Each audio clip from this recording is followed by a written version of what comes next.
Hello guys, Abhishek and welcome back to Enigma by trade. तो आज हम सीखने वाले हैं कि इंट्राडे ट्रेडिंग कैसे स्टार्ट करें फॉर बिगिनर्स। तो इससे पहले कि हम सीखें कि इंट्राडे ट्रेडिंग कैसे स्टार्ट करनी है, हम पहले जानते हैं कि ट्रेडिंग किस टाइप्स की होती है। सो बेसिकली ट्रेडिंग के तीन टाइप्स होते हैं। जो फर्स्ट टाइप ऑफ ट्रेडिंग होती है वो होती है investing. First type of trading is investing. Investing में क्या होता है कि इसमें हम एक सर्टेन अमाउंट ऑफ एक पीरियड के लिए हम पैसे इन्वेस्ट करते हैं किसी भी एसेट में। मोस्टली हम यहाँ स्टॉक मार्केट की बात कर रहे हैं। जैसे हमने स्टॉक मार्केट में पैसे इन्वेस्ट किए ये चेक करके कि अच्छा ये कंपनी अच्छी है या फिर ये ग्रोथ दिखा सकती है, और कुछ टाइम के लिए, कुछ लंबे टाइम के लिए जब हम इन्वेस्ट करते हैं उसे, जैसे कुछ महीनों के लिए या कुछ सालों के लिए, तो हम उसे इन्वेस्टिंग कहते हैं। सेकेंड फॉर्म ऑफ ट्रेडिंग जो आती है वो होती है स्विंग ट्रेडिंग। स्विंग ट्रेडिंग क्या होती है कि इसमें हम स्टॉक्स लेते हैं और इसे हम होल्ड करते हैं कुछ दिनों तक। लेट्स से हमने आज स्टॉक बाय किया और हम इसे एक दो तीन दिन या फिर एक वीक तक होल्ड कर रहे हैं और फिर हम उसे सेल कर दे रहे हैं। मतलब जैसे आप देख पा रहे हैं कि इसमें हम स्विंग्स में टेस्ट करते हैं। जैसे हमें एक नीचे की स्विंग मिली, हम यहाँ से बाय करके ऊपर एक रेजिस्टेंस है वहाँ तक जाकर हमने सेल कर दिया। तो ये सेकेंड टाइप ऑफ ट्रेडिंग होती है। थर्ड टाइप ऑफ ट्रेडिंग जो होती है वो होती है इंट्राडे ट्रेडिंग। और इस वीडियो में हम इंट्राडे ट्रेडिंग के ही बारे में डिस्कस करेंगे कि हम इंट्राडे ट्रेडिंग कैसे स्टार्ट कर सकते हैं as a beginner. Intraday trading ये होती है कि इंट्राडे से आपको मालूम चल रहा है कि इंट्राडे मतलब हम सेम डे पे लेके सेम डे पे सेल करते हैं। मतलब आज जैसे 9:15 से लेके 3:30 के बीच आपने किसी भी स्टॉक को बाय या सेल किया, और उसको जैसे आपने शुरू में बाय किया था तो 3:30 से पहले, दिन ख़त्म होने से पहले, मार्केट बंद होने से पहले आपको उसे क्लोज करना पड़ेगा, पोजीशन को वापस से बाय किया है तो सेल करना पड़ेगा। पहले आपने इंट्राडे में शॉर्ट किया है मतलब सेल किया है तो आपको वापस से इसे बाय करना पड़ेगा। ये हो गई तीन टाइप की ट्रेडिंग। तो चलिए हम स्टेप बाय स्टेप समझते हैं कि हमें कैसे इस ट्रेडिंग को स्टार्ट करना है। जो फर्स्ट और सबसे मोस्ट इम्पॉर्टेंट स्टेप आता है वो होता है कि आपको ट्रेडिंग सीखनी पड़ेगी। और ट्रेडिंग में आपको एनालिसिस करना सीखना पड़ेगा, चार्ट्स रीड करना सीखना पड़ेगा, पैटर्न्स रीड करना सीखना पड़ेगा। तो इस वीडियो में जैसे हम इंट्राडे ट्रेडिंग की बात कर रहे हैं तो इंट्राडे ट्रेडिंग में आपको टेक्निकल और फंडामेंटल एनालिसिस आती है, बट आपको फंडामेंटल मैं सजेस्ट नहीं करूँगा क्योंकि इंट्राडे ट्रेडिंग में मोस्टली टेक्निकल एनालिसिस ही यूज़ होगा। 99% of the time mostly technical analysis लोग यूज़ करते हैं बिकॉज चार्ट्स में सब कुछ दिख जाता है। अगर आप चार्ट्स देखेंगे तो इसमें आपको चार्ट्स रीड करना आना होगा, आपको टेक्निकल एनालिसिस सीखनी पड़ेगी, आपको चार्ट पैटर्न सीखने पड़ेंगे, आपको कैंडलस्टिक पैटर्न सीखने पड़ेंगे, प्राइस एक्शन थोड़ा एडवांस हो गया वो आपको सीखना पड़ेगा। इसके बहुत सारे आपको वीडियोस मिल जाएंगे। यूट्यूब पे आप सर्च करेंगे चार्ट पैटर्न्स, कैंडलस्टिक पैटर्न्स, तो आप कहीं से भी सीख सकते हैं। आप ऑनलाइन ब्लॉग्स पढ़ सकते हैं या फिर आप चाहें तो मैं लिंक दे दूंगा नीचे अपने प्लेलिस्ट का, आप प्लेलिस्ट में जाकर वहाँ से भी मेरे वीडियोस देख सकते हैं टेक्निकल एनालिसिस के। इसमें जो मोस्ट इंपॉर्टेंट होता है वो आपको होता है चार्ट पैटर्न्स, कैंडलस्टिक पैटर्न्स। इनसे भी जो ज़्यादा ज़रूरी होता है वो होता है सपोर्ट एंड रेजिस्टेंस सीखना, कि किस लेवल पर सपोर्ट है, क्या होता है रेजिस्टेंस, ट्रेंड लाइंस कैसे वर्क करती हैं, सप्लाई जोन क्या होता है, डिमांड जोन क्या होता है। और ये सीखने में लेट्स से आपको किसी को 15 डेज़ लगेगा, किसी को 1 मंथ लगेगा। ये आपके लर्निंग कर्व पे डिपेंड करता है कि आप कितने जल्दी चीज़ों को सीख रहे हैं। सेकंड जो स्टेप आता है ये आता है कि आपको डायरेक्टली, आपने तो सीख लिया बट आपको डायरेक्टली ट्रेडिंग नहीं करनी है। मोस्टली लोगों की गलती यही होती है कि वो ट्रेडिंग में डायरेक्टली जंप कर जाते हैं।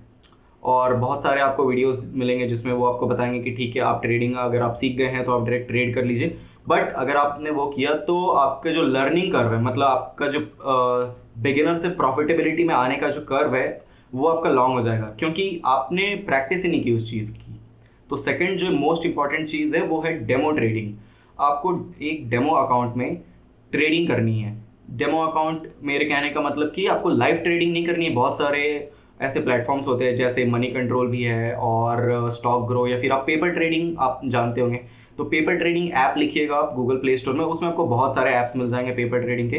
तो आप कोई भी रिव्यूज़ वगैरह देख के अच्छे ऐप जैसे स्टॉक ग्रो, मनी कंट्रोल या फिर बहुत सारे ऐप्स और भी होते हैं उसे आप इंस्टॉल कीजिए। आप उसमें इंट्राडे ट्रेड की प्रैक्टिस कीजिए और उसमें आपको बहुत सारे पैसे दिखते हैं और ऑलमोस्ट उसमें आपको 1 मिलियन रुपीज़ मिलेगा, बट आपको पूरा यूज़ नहीं करना है, आपको सिर्फ एक लिमिटेड अमाउंट यूज़ करना है। जैसे आप शुरू में 1 स्टॉक, 2 स्टॉक, 5 स्टॉक सिर्फ खरीद रहे हैं इंट्राडे में, पहले आपने टेक्निकल एनालिसिस कर लिया, सीख लिया क्योंकि आपने, उसके बाद आपने उस सिलेक्शन के बेसिस पे ट्रेड ले लिया और ट्रेड लेने के बाद आपने उसे दिन भर होल्ड किया या फिर जब तक आपका टारगेट नहीं आ गया तब तक आपने होल्ड किया और फिर आपने उसे सेल किया। ये आपको कम से कम 1 से 2 महीने करना है, जब तक आपको लगे नहीं कि आप वीक या फिर मंथ पॉजिटिव में क्लोज करें, जब तक आपको कॉन्फिडेंस नहीं आया कि हाँ मुझे ट्रेडिंग आ गई, अब मैं प्रॉफिट जनरेट कर पा रहा हूँ। क्योंकि ये आपको सीखना ज़रूरी है, सिस्टम डेवलप होना बहुत ज़्यादा ज़रूरी होता है। क्योंकि कैपिटल कभी भी आ सकता है, प्रॉफिट्स बाद में भी आ सकता है, बट एक सिस्टम डेवलप होना बहुत ही ज़्यादा इंपॉर्टेंट होता है। और इसके अलावा एक और मोस्ट इंपॉर्टेंट चीज़ है कि आपको रिस्क मैनेजमेंट और मनी मैनेजमेंट का बहुत ही इंपॉर्टेंट ध्यान रखना है कि रिस्क मैनेजमेंट क्या होता है, मनी मैनेजमेंट क्या होता है। तो मनी मैनेजमेंट मैं बताऊं तो आपको पोजीशन साइजिंग इस तरीके से रखनी है कि आपका जो ट्रेडिंग है, अगर हर दिन आपको लॉस भी होता है तो कम से कम आप 25-30 दिन 2 महीने आप आराम से ट्रेडिंग कर सके सेम कैपिटल से। आपको मे बी इस वक्त समझना है कि रिस्क मैनेजमेंट मनी मैनेजमेंट क्या होता है।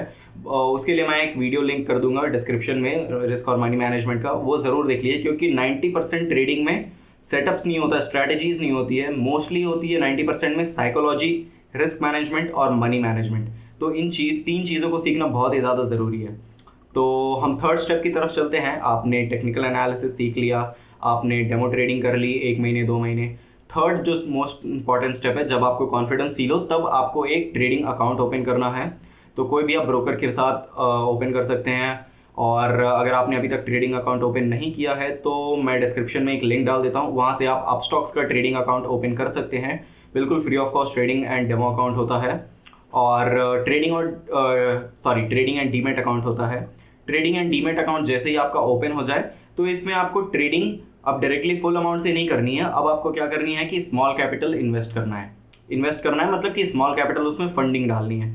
जैसे अगर आप बड़े कैपिटल ले आएंगे तो अभी तक देखिए आपने डेमो में मे भी हो सकता है प्रॉफिट कर लिया होगा, बट वो पेपर ट्रेडिंग है। पेपर ट्रेडिंग में प्रॉफिट्स इसलिए हो जाता है क्योंकि हमें उसमें फियर नहीं होता है पैसे खोने का।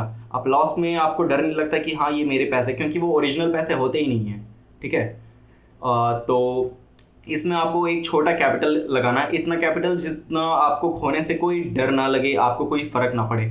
जैसे 2,000-5,000 रुपये इसमें डालने हैं। और हर दिन आपको पहले टेक्निकल एनालिसिस करना है। एक दिन पहले आपको डिसाइड कर लेना है कि आपका रिस्क कितना रहेगा दिन का। जैसे आपके पास अगर 10,000 रुपये हैं या फिर लेट्स से 5,000 रुपये आपने शुरू में डाले, 5,000 में से आप ट्रेड कर रहे हैं, तो आपको पहले डिसाइड करना है कि दिन का आपका लॉस कितना होना चाहिए।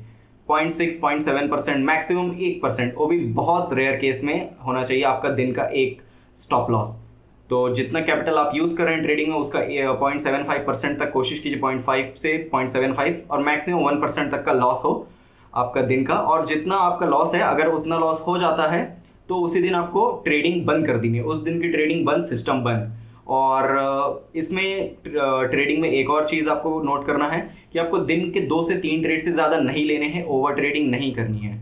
मैक्सिमम जो लॉसेज होते हैं ये आप रिपोर्ट पढ़ेंगे तो ये होता है ओवर ट्रेडिंग की वजह से। लोग ट्रेड्स करते जाते हैं, ट्रेड्स में भले प्रॉफिट ना हो बट ब्रोकरेज और चार्जेस इतने बढ़ जाते हैं कि उनको ओवरऑल लॉसेज हो जाते हैं। तो दिन के 2 से 3 ट्रेड्स करने हैं। आपको रिस्क पहले से डिफाइन कर लेना है कि हाँ अगर मैं 5,000 रुपये से ट्रेड कर रहा हूँ तो मैं दिन का 50 से 100 रुपये का ही लॉस लूँगा, उससे ज़्यादा लॉस नहीं लूँगा। जो भी 0.5 से 1% के बीच आएगा उतना आपको लॉस लेना है। टारगेट आपको रखना है कि जितना आप गंवाने को तैयार हैं एटलीस्ट उसका 1:2, मतलब उसका 2 टाइम्स आप टारगेट रखिए। जैसे अगर आप 50 रुपये दिन का लॉस अगर आप फिक्स कर रहे हैं तो आपका जो टारगेट होना चाहिए दिन का 100 रुपये होना चाहिए। तो अगर आपने 50 रुपये का लॉस लिया है तो आपको 100 रुपये का प्रॉफिट उसके बदले में कैप्चर करना है। ये हो गया। ये आपको कम से कम लाइव ट्रेडिंग इसलिए करनी है ताकि आपका साइकोलॉजी डेवलप हो पाए। क्योंकि पेपर ट्रेडिंग में, डेमो ट्रेडिंग में साइकोलॉजी डेवलप नहीं होती है। साइकोलॉजी जब तक आप अपने पैसे से इन्वेस्ट ट्रेड नहीं करेंगे रियल मार्केट में, साइकोलॉजी डेवलप नहीं होने वाली है। बहुत लोग के आप वीडियोस देख लेंगे साइकोलॉजी में, but market is the best teacher. जब तक आप मार्केट में खुद से ट्रेड नहीं करेंगे साइकोलॉजी आपकी डेवलप नहीं होगी। सो इसमें आपको 2 से 3 महीने एटलीस्ट, मैं तो सजेस्ट करूँगा 2 से 3 महीने आपको ट्रेड करना है लाइव ट्रेडिंग में। जब तक आपको लगे नहीं कि हाँ आप हर वीक या हर मंथ प्रॉफिट में क्लोज कर पा रहे हैं, एक डिसेंट अमाउंट ऑफ प्रॉफिट आप जनरेट कर पा रहे हैं, तब आपको इंट्राडे ट्रेडिंग करनी है। एक क्वांटिटी 2 क्वांटिटी से। इससे आपका सिस्टम डेवलप होगा, आपकी साइकोलॉजी बिल्ड होगी। और अगर जो अमाउंट अगर आपका लॉसेस में जाता भी है 2,000-5,000 रुपये तो वो मैटर नहीं करेगा क्योंकि वो बहुत छोटा अमाउंट है। बट आपको ये देखना है कि उससे आप सीख क्या रहे हैं। आपको जो भी ट्रेड लेना, अगर आप लॉसेस कर रहे हैं या प्रॉफिट्स कर रहे हैं तो आपको देखना है कि आपने क्यों लॉस किया और उस लॉस को आप कैसे बचा सकते हैं, ठीक है। आपको ये चेक करना है और हर दिन आपको एक जर्नल मेंटेन करनी है। Trading journal is very important. So आपको एक जर्नल, एक डायरी मेंटेन करनी है जिसमें आपको लिखना है आपका आज का एनालिसिस क्या था, आपने क्यों ट्रेड लिया, किस जगह पे ट्रेड लिया, कब निकले और इससे आपने क्या सीखा, इस लॉसेस से आपने क्या सीखा या प्रॉफिट से आपने क्या सीखा, क्या नया सीखने को मिला आपको मार्केट से। ये आपको मेंटेन करना है ट्रेडिंग जर्नल, और 2 से 3 महीने एटलीस्ट ये चीज़ फॉलो करना है, स्मॉल क्वांटिटी से लाइव ट्रेडिंग। और इसके बाद जो मेन फाइनल स्टेप आता है वो हमारा आता है कि हमें अब जब आपको लगे कि हाँ आप कंसिस्टेंट 2-3 महीने प्रॉफिट जनरेट कर पा रहे हैं, आपका एक monthly decent amount of profit generate हो जा रहा है, आपकी एनालिसिस सही काम कर रही है, आपका रिस्क मैनेजमेंट सही है, आपकी साइकोलॉजी, मनी मैनेजमेंट सब बेटर हो रही है, आपको लग रहा है, तब आपको ग्रेजुअली पैसे इंक्रीज करने हैं। ऐसा नहीं है कि अभी आप 5,000 से कर रहे थे तो अचानक से आपने वहाँ पे लाख रुपए डाल दिए, क्योंकि 5,000 से आपको आदत होगी देखने की दिन का 100 रुपये का प्रॉफिट, 50 रुपये का लॉस। बट अगर आप जब लाख रुपए डालेंगे तो उसका 0.5% में आपके चले जाएंगे 500 रुपये, 1,000 रुपये ऐसे चले जाएंगे, तो आपकी साइकोलॉजी हैम्पर हो सकती है। सो इसलिए आपको धीरे धीरे पैसे इंक्रीज करना है। जैसे पहले आपने 10,000 रुपये डाले, एक मंथ उससे ट्रेड किया, फिर 20,000 रुपये अगर आपका प्रॉफिट हुआ तो आपने 10,000 और डाले, 20,000 से ट्रेडिंग की, फिर 30,000, 50,000, धीरे धीरे पैसे इंक्रीज करना है। आपको लग रहा है कि हाँ आप सीखते जा रहे हैं, आपकी प्रॉफिट्स कंसिस्टेंट है, तो आपको धीरे धीरे इंक्रीज करना है। और मेक श्योर कि आप ये समझ लीजिए कि ये जो मैं बता रहा हूँ इंट्राडे ट्रेडिंग, ये मैं स्टॉक्स में बात कर रहा हूँ, इक्विटी में, शेयर्स में। हम मैं ऑप्शंस की बात या फ्यूचर्स की बात नहीं कर रहा हूँ। Options and futures is totally different thing. वो बहुत ज़्यादा एडवांस हो जाती है, वो आपको शुरू में घुसना ही नहीं है। अगर आपको चाहिए कि ऑप्शन ट्रेडिंग और फ्यूचर्स ट्रेडिंग कैसे करें, तो आप वीडियो को लाइक कीजिएगा और कमेंट पे लिखिएगा ऑप्शंस या फ्यूचर्स या स्विंग ट्रेडिंग पे भी अगर आपको वीडियो चाहिए तो, और उसके ऊपर मैं अलग से डेडिकेटेड वीडियो बनाऊंगा। ओके, ये बिल्कुल इंट्राडे इक्विटी ट्रेडिंग के लिए था। तो अगर कोई भी आपके डाउट्स होंगे तो आप कमेंट सेक्शन में ज़रूर पूछ सकते हैं। और अगर आप हमारे टेलीग्राम चैनल से नहीं जुड़े तो मैंने डिस्क्रिप्शन बॉक्स में लिंक दे दिया है, आप हमारे टेलीग्राम से जुड़ सकते हैं। और आप मुझे चाहें तो पर्सनल इंस्टाग्राम पे एंड हमारे पेज पे फॉलो भी कर सकते हैं। कोई भी डाउट्स होगा आप वहाँ पे भी पूछ सकते हैं, डायरेक्ट डीएम करके मैं रिप्लाई कर देता हूँ सेम डे। आज के लिए बस इतना ही, मिलते हैं हम किसी नेक्स्ट वीडियो में। Thank you.